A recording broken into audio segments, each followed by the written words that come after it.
Ya, terima kasih dari BRI Research Institute. Saya hari ini diminta untuk bicara sedikit mengenai manajemen mutu ya. Manajemen mutu ya, kalau dari textbook atau dari buku-buku itu kan agak ribet gitu ya definisinya.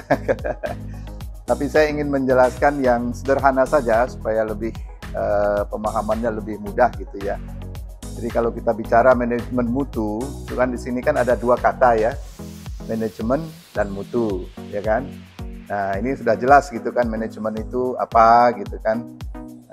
Kita semua tahu lah, saya kira manajemen itu ya kontennya lah atau komponennya itu kan mulai dari perencanaan, ya kan, pelaksanaan, terus evaluasi, controlling gitu kan, pengawasan gitu kan, seperti itu. Nah, tapi dalam hal ini ada kata keduanya mutu gitu kan. Nah, jadi apa yang kita lakukan ini mulai dari perencanaan, pelaksanaan, pengawasan dan seterusnya itu terkait dengan mutu gitu kan, mutu produk maupun jasa. Jadi itu saja sebenarnya dari segi pemahaman terhadap istilah manajemen mutu ini. Nah, tujuannya tentunya ya untuk menjaga ya, mutu dari produk ataupun jasa itu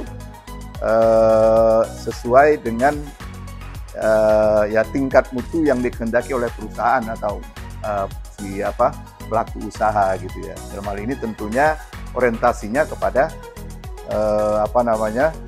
kepuasan pelanggan kan, seperti itu. Itu aja sebenarnya sih kalau secara singkatnya.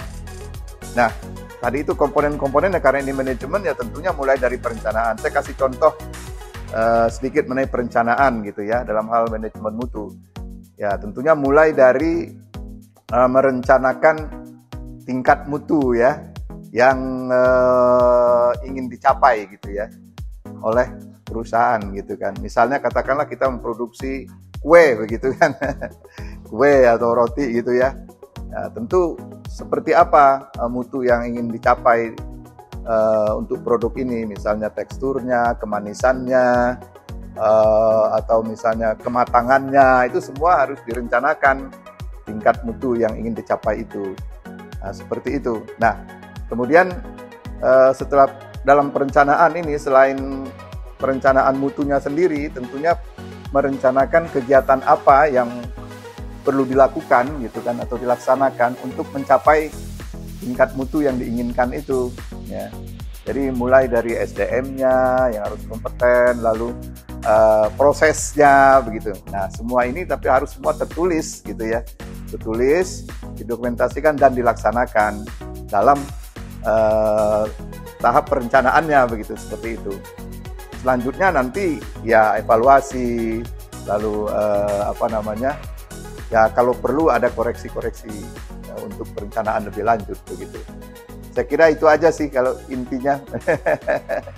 Ya, karena waktunya ya, saya kira ya mungkin itu yang bisa saya jelaskan dalam waktu yang singkat.